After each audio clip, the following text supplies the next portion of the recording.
And now, I am so incredibly honored to invite a true champion of Israel-U.S. relations, our honored guest for this evening, Vice President Kamala Harris, to share her remarks.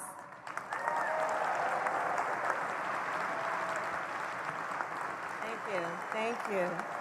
Good evening, everyone. Good evening. Good evening. Thank you. Please have a seat. Good evening. Good evening.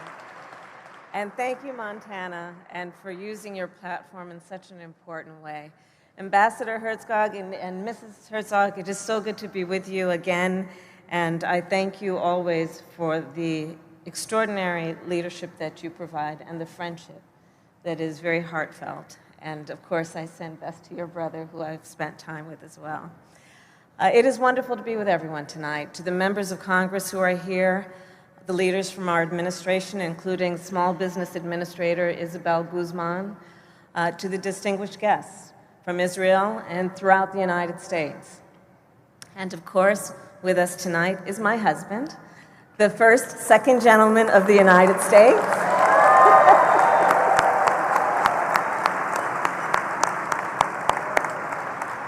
And the first Jewish spouse of a president or vice president in the history.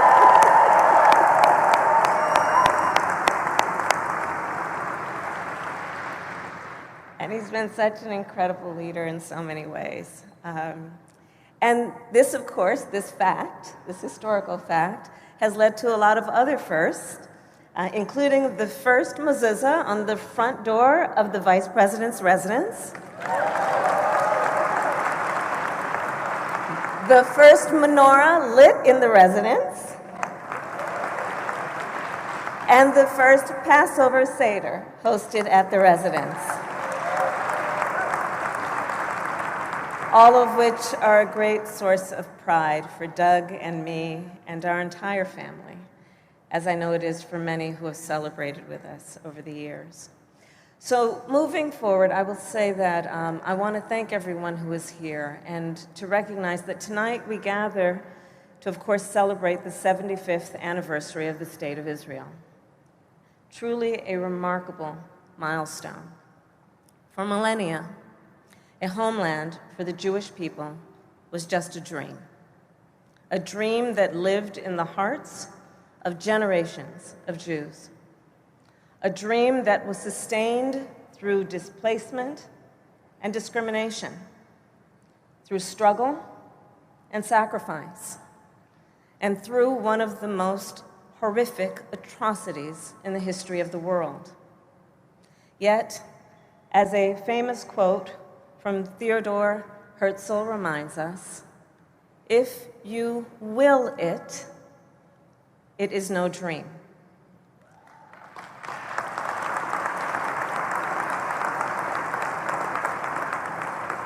And the story of Israel over the past 75 years has proven this time and time again. I remember, as a young girl, growing up in the Bay Area in California, collecting donations on behalf of the Jewish National Fund. And for those of you who, I will date myself, who are old enough, you will remember those little blue boxes, which we would walk around asking people to please donate so we could plant trees in Israel.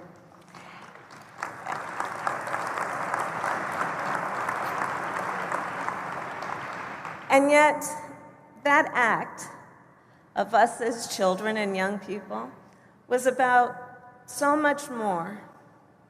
It was about our sense of connection to the importance of building the state of Israel, helping the Jewish people thrive, dreaming together, and willing the dream into reality.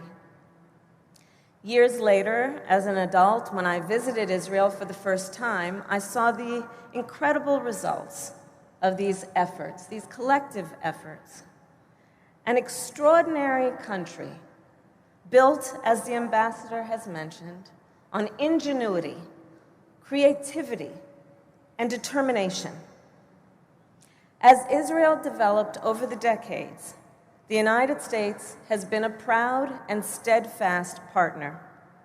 As has been noted from President Harry Truman's recognition of the State of Israel 11 minutes after Ben-Gurion declared independence, through Republican and Democratic administrations, and through today under the leadership of President Joe Biden.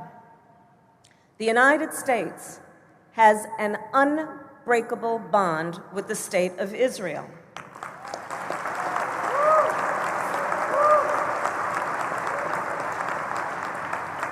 A bond that I have been so very proud to work to strengthen throughout my career in public service, whether it be as District Attorney of San Francisco, Attorney General of California, a United States Senator, and now as Vice President of the United States. At the core of the U.S.-Israel relationship is America's ironclad commitment to the security of Israel. This commitment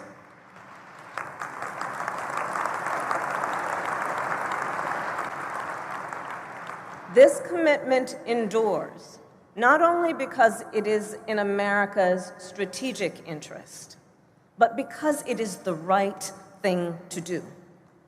And this is why I was proud to vote for unprecedented security assistance to Israel, almost $4 billion per year, every year that I served in the United States Senate.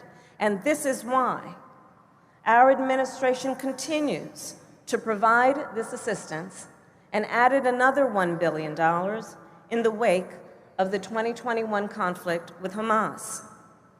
And know this, whether replenishing Iron Dome, working together to develop a new laser defense system, or countering Iran and its proxies, the commitment of the United States and its commitment to Israel's security will remain unwavering.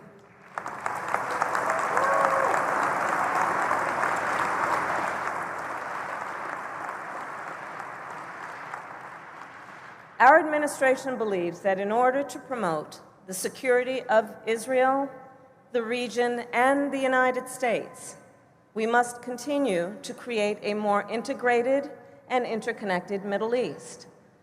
That is why we will continue to build on Israel's peace treaties with Egypt and Jordan, and on Israel's historic agreements with the UAE, Bahrain, and Morocco. Also, understanding this, all is to support Israel's normalization with countries in the region and beyond. As we do that, the Biden-Harris administration will continue to work toward a world where Israelis and Palestinians can live safely and securely and enjoy equal measures of freedom, prosperity, and democracy. And we believe that the best way to achieve this goal is through two states.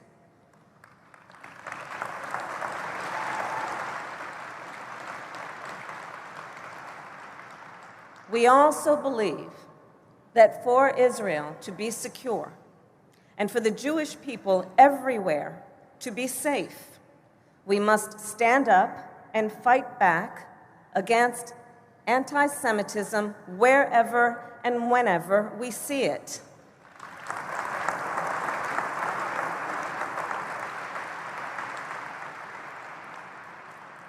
As I frequently have said, and as our national strategy on anti-Semitism makes clear, when Jews are targeted because of their beliefs or identity, and when Israel is singled out because of anti-Jewish hatred, that is anti-Semitism, and that is unacceptable.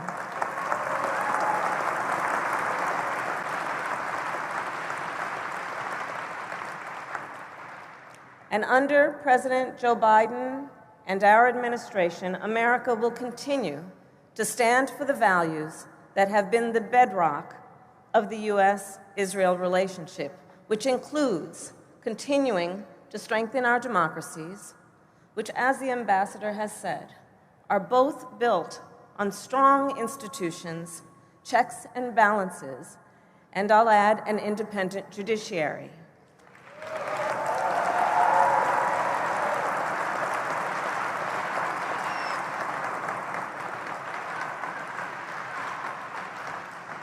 And I believe no discussion of the U.S.-Israel partnership would be complete without highlighting the collaboration between our nations in science, technology, and medicine. The ingenuity and creativity that made Israel strong has allowed Israel to be known as the startup nation. And as Israeli innovation has spread around the world, it has benefited all of humanity. As a daughter of California with a lifelong passion for water policy, I have long admired Israel for its innovation in agriculture, water management, and clean energy. The founders of Israel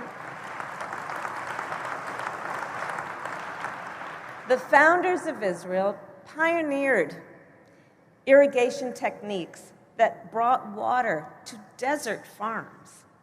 Israel pioneered desalination technology, which I saw firsthand at the Sorek desalination plant. And now, Israeli startups are using AI and cutting-edge technology to pioneer solutions to address food insecurity around the world.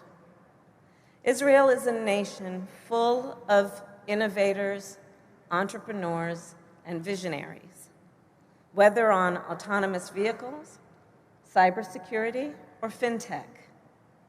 It is clear Israel helps point the world toward the future.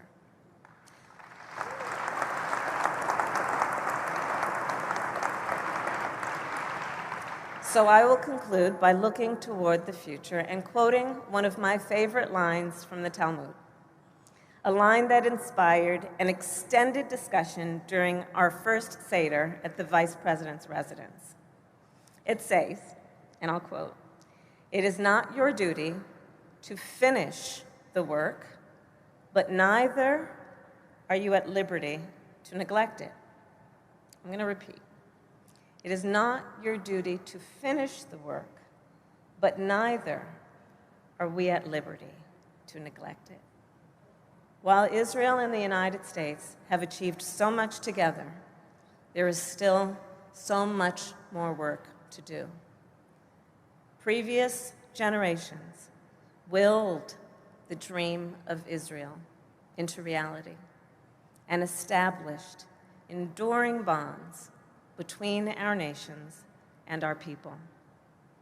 And now, for our generation, we have the baton in the long relay race of history, and it is then up to us to strengthen these bonds even further. President Biden and I look forward to the next 75 years of progress and partnership. And so congratulations on this momentous anniversary, and let us celebrate all that our nations have achieved together and all that is yet to come. Thank you all.